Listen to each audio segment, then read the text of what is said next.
Brady Quinn on the color. How are you, Brady?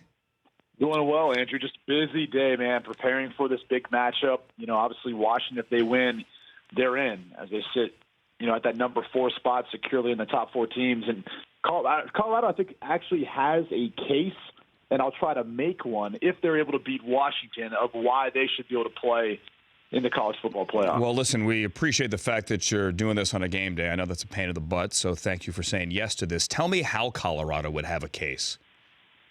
Here's the thing. I think everyone's, going to talk about some of these other teams that may be the most deserving because of how good they look, or their eye test, or maybe the language that the College Football Playoff Committee uses, saying unequivocally.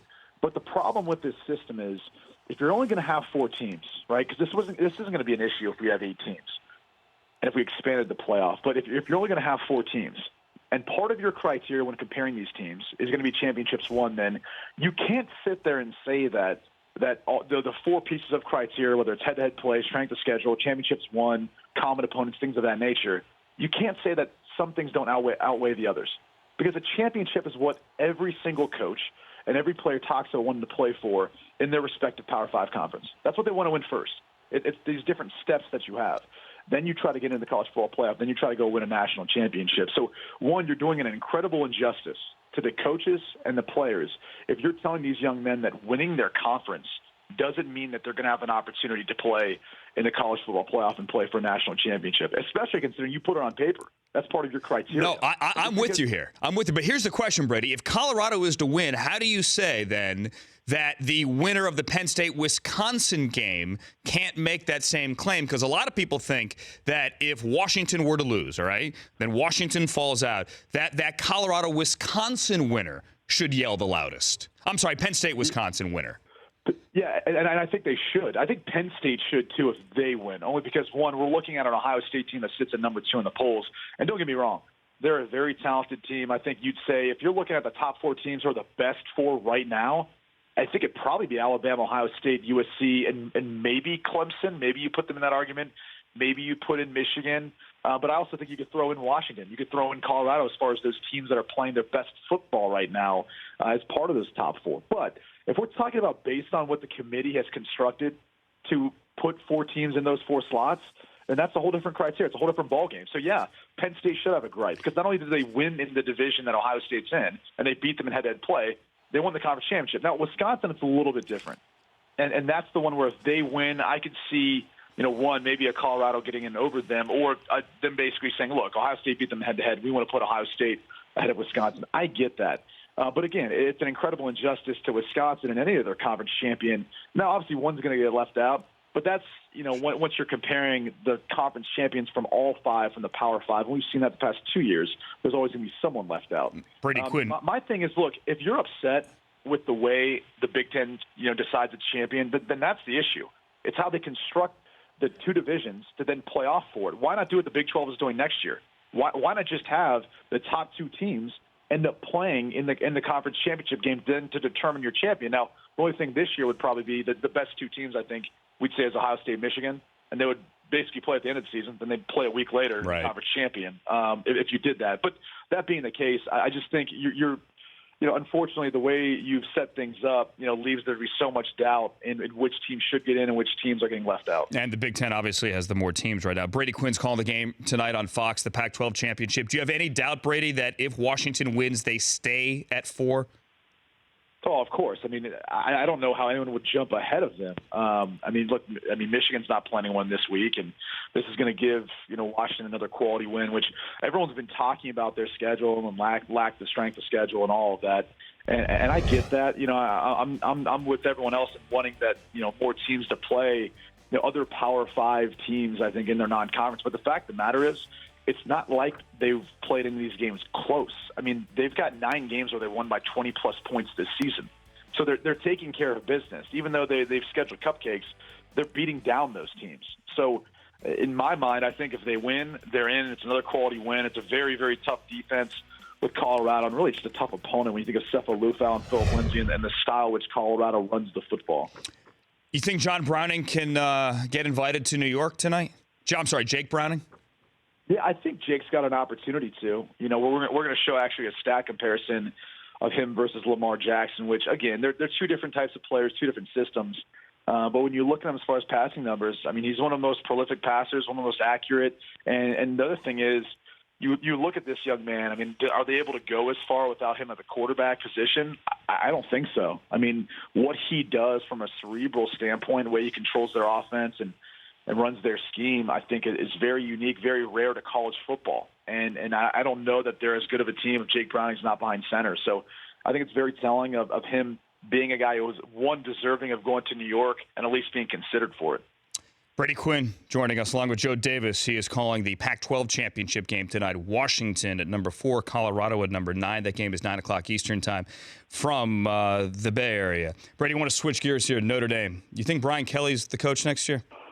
Yeah, I don't think he's going anywhere. I mean, look, all this speculation stuff comes out because agents start kind of talking and start throwing out different scenarios and different things. And this is what happens this time of year when these search committees are trying to go find the next, prospect of a head coach at their school. And they're working with agents. They're talking to different people to get an idea of the character of some of these guys and how that would fit in. And, I think sometimes, certain guys, they can kind of get thrown into the mix. And I don't know that necessarily comes from them as much as it comes from the agent, the guys representing them, because I think he, in his mind, is doing the best that he can to throw out the idea that, well, maybe he would want this job if he knew it was available, or, as his agent, I have to represent him and provide any opportunities and all opportunities that come my way. So why was the school asked about, that particular coach?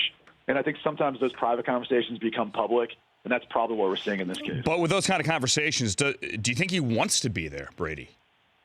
At Notre Dame? Yeah. I mean, I think the only other place that you'd maybe want to go, and again, I'm not speaking for him. I don't know.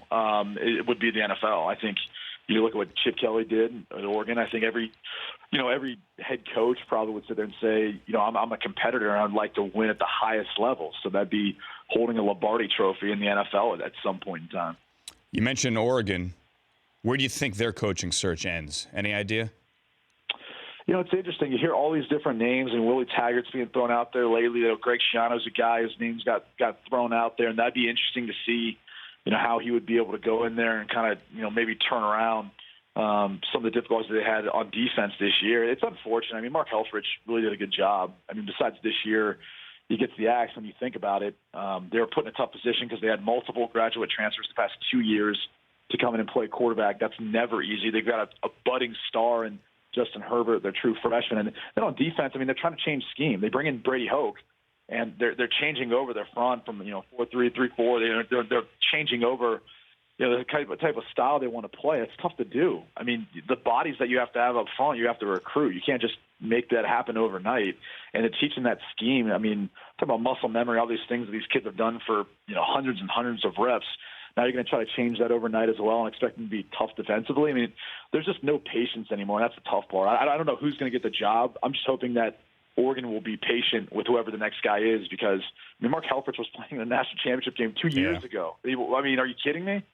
Hey, I want to ask you about the game. I don't know if you saw it last night, but the 2-point conversion at the end where Bradford clearly was hitting the face mask, hitting the helmet. Should that be reviewable in the final 2 minutes? I mean, you could make the case where that kind of hit should always be reviewable. And this isn't even from like the way it would change the game standpoint. It's more of a player safety. Sure. I mean, we talk about all the time. You hear the NFL talk about it. If that's the case, why wouldn't you want to make it reviewable? Why wouldn't you want to give the officials the opportunity to penalize a team for it, and then also make sure the powers that be have an opportunity to see it again so that fine letter's coming if you're trying to deter players from hitting defenseless players above the shoulders and hitting in the neck and head area. So, I mean, that's kind of my take on it is why are we talking about, situations of really player safety as the bottom line where we're not making those reviewable? How frustrating is that, by the way? Sam said that he turned to the official and said, where was the flag? And he said, you weren't hit in the head. That had to have happened to you once, right? You turn to the official and say, I got hit, and they said, no, you didn't. I don't know that I ever really turned to them and looked for it. I think there's been a couple times where usually if I got hit in the head hard enough, it was hard for me to really come to like what was happening. I maybe was seeing stars or maybe blacked out for a half second. So I was just more concerned about getting up and trying to run the next play and kind of something of a little bit of a stupor. But yeah, I mean, it happens. I think it's frustrating more to see it on film the next day, and because you've got a guy who's standing behind you and he's supposed to be watching you and really protecting you, especially after the ball, is released from your hands. And you're kind of saying to yourself, why is this guy not doing his job? And that's a whole other discussion. I mean, whether or not you want to bring these guys on full time and all that. But once again, it just comes down to, player safety in my mind. You hear a lot of talk about it, but at the end of the day, if it was really that big of a concern for the NFL or Roger Goodell, they would take more action to ensure that there is, some portion of safety involved, at least for the quarterback. Sure. You're talking about the guys who are the face of your franchise. Finally, my last thing, I promise. Are the Browns going to win a game? I think so. I believe they play, the Bengals this week, right? They're off this week. They get the Bengals next week. Bengals next week. So that's their best chance. I agree. You're coming off a bye. You've got an opportunity now. That's your best. Hugh knows Marvin, that kind of thing. Yeah.